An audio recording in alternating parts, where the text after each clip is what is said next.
স্বাগত জানাচ্ছি আমি ফিরোজ তোহা। শুরুতেই সংবাদ শিরোনাম। শুরুতে জানিয়ে দেব, আওয়ামী লীগ উৎখাত করলে পরবর্তীতে কে আসবে প্রশ্ন শেখ হাসিনার। জানিয়ে দেব, বিএনপির সঙ্গে দূরত্ব বাড়ছে তাদের মিত্রদের। এছাড়া রয়েছে সংগঠন গোছাতে পারেনি আওয়ামী লীগের শরিকরা, কাগজ কলমে জেলা উপজেলায় কমিটি থাকলেও নেই সাংগঠনিক তৎপরতা। সর্বশেষ জানিয়ে দেব, বাংলাদেশ ও ভারত একই লক্ষ্যে এগোচ্ছে। আওয়ামী লীগকে উৎখাত করলে পরবর্তীতে কে আসবে প্রশ্ন শেখ হাসিনার। আওয়ামী লীগ সভাপতি প্রধানমন্ত্রী শেখ হাসিনা বলেছেন, বাম 90 ডিগ্রি ঘুরে গেছে। বিশেষ করে যারা অতি বাম, সবসময় মনে করি তারা প্রোগ্রেসিভ দল, তারা খুবই গণমুখী দল ইত্যাদি। যেখানে আমার প্রশ্ন হচ্ছে, ঠিক আছে তারা আমাকে উৎখাত করবে, তাহলে পরবর্তী সময় কে আসবে সেটা ঠিক করতে পেরেছে? সেটাই আমার প্রশ্ন।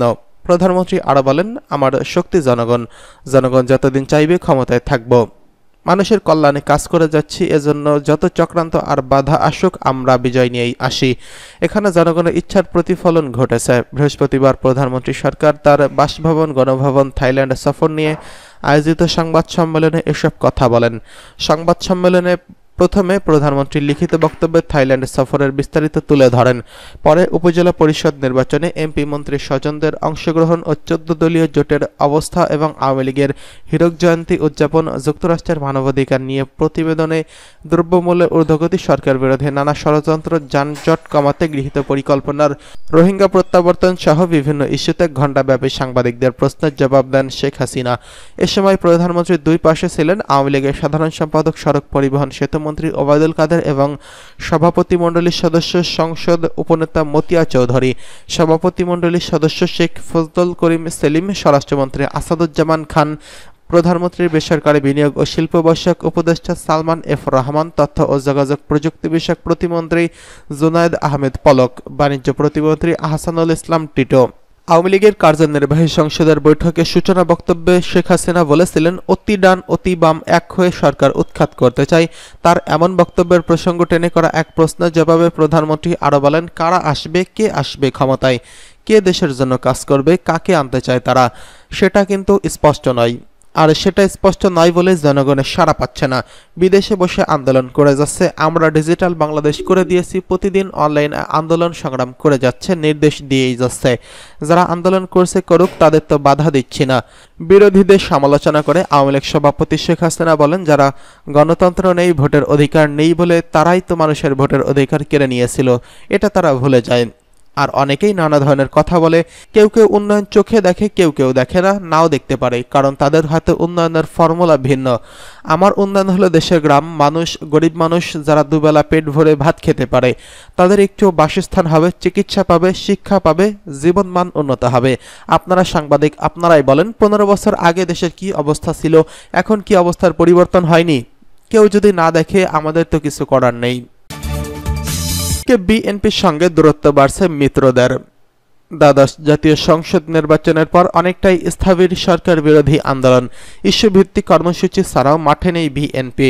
মিত্র দলগুলো নিজেদের মতো করে মাঝে মধ্যে পৃথক কর্মসূচি পালন করছে। প্রায় 4 মাস ধরে কোনো লিয়াজো কমিটির বৈঠক নেই যুগপৎ কর্মসূচিতেও। সমমনা রাজনৈতিক দলগুলো নিয়ে কোনো নির্দেশিকা না থাকায় বেশ কয়েকটি রাজনৈতিক দল একেবারে নিষ্ক্রিয় ভূমিকায় রয়েছে।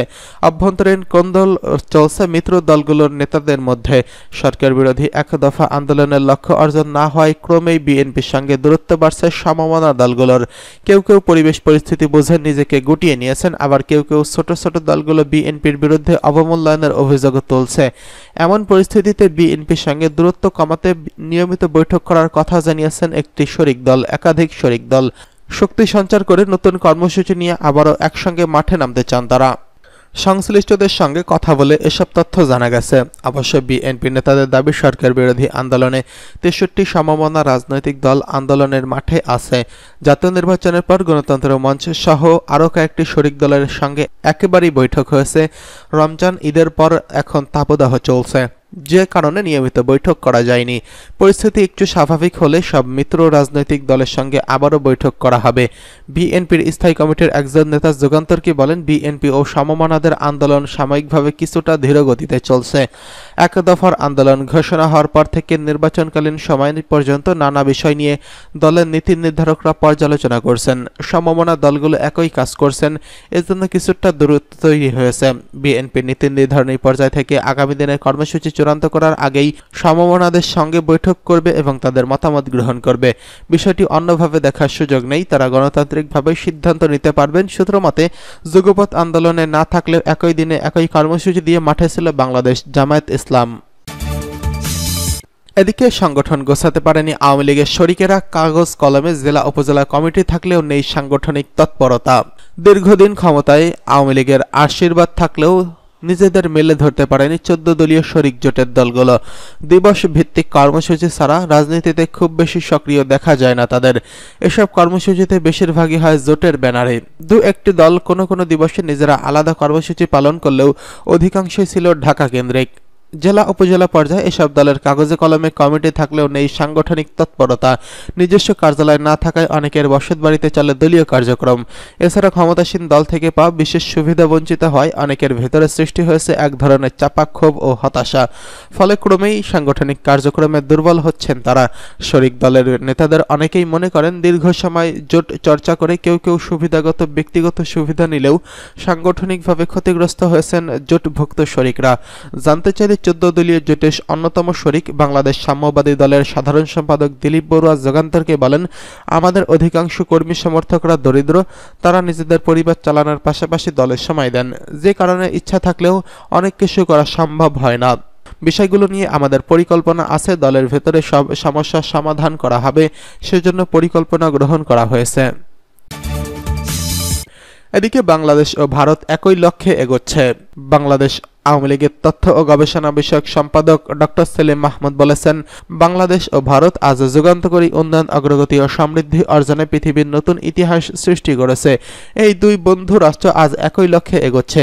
দিল্লিতে ভারতীয় জনতা পার্টি বিজেপির কেন্দ্রীয় কার্যালয়ে দলের সভাপতি জগৎ প্রকাশ নাড্ডা এবং ভারতের পররাষ্ট্রমন্ত্রী ডক্টর এস জয়শঙ্কর, ভারতের রেলওয়ে, যোগাযোগ ও তথ্য প্রযুক্তি মন্ত্রী আশ্বিনী বৈষ্ণব এবং দলের আন্তর্জাতিক বিষয়ক সম্পাদক ডক্টর বিজয়ের সঙ্গে কয়েকটি দেশের আমন্ত্রিত রাজনৈতিক নেতাদের এক মতবিনিময় সভা অনুষ্ঠিত হয়। আওয়ামী লীগের তথ্য ও গবেষণা সম্পাদক বঙ্গবন্ধু কন্যা প্রধানমন্ত্রী শেখ হাসিনা বাংলাদেশের বিস্ময়কর উন্নয়ন ও সমৃদ্ধি এনে বিশ্বকে অবাক করেছেন। অন্যদিকে ভারতের প্রধানমন্ত্রী নরেন্দ্র মোদীর নেতৃত্বে গত 10 বছরে ভারতে ব্যাপক উন্নয়ন হয়েছে। প্রধানমন্ত্রী শেখ হাসিনা, প্রধানমন্ত্রী নরেন্দ্র মোদী তাদের নিজ দেশে রাজনৈতিক ও অর্থনৈতিক স্থিতিশীলতা প্রতিষ্ঠিত করেছেন। দুই নেতার নেতৃত্বে দুই দেশের শক্তিশালী সরকার প্রতিষ্ঠা হয়েছে, যার সুফল দুই দেশের মানুষই এই অঞ্চলের সবাই পাচ্ছেন। দুই নেতা বারবার নির্বাচিত হয়ে ক্ষমতায় থেকে রাজনীতির বিজ্ঞানের এন্টি ইনকামবেন্সি তত্ত্বকে অকার্যকর প্রমাণ করেছেন। শেখ হাসিনা 2041-এর স্মার্ট বাংলাদেশের লক্ষ্য নিয়ে এগোচ্ছেন, আর নরেন্দ্র মোদী 2047-এর বিকশিত ভারত লক্ষ্য নিয়ে এগোচ্ছেন। লক্ষ্যমাত্রা অর্জনের বছর সামান্য হলেও ভিন্ন দুই নেতার লক্ষ্য একই, নিজের দেশের সব মানুষের চূড়ান্ত সমৃদ্ধি যোগ করেন তিনি।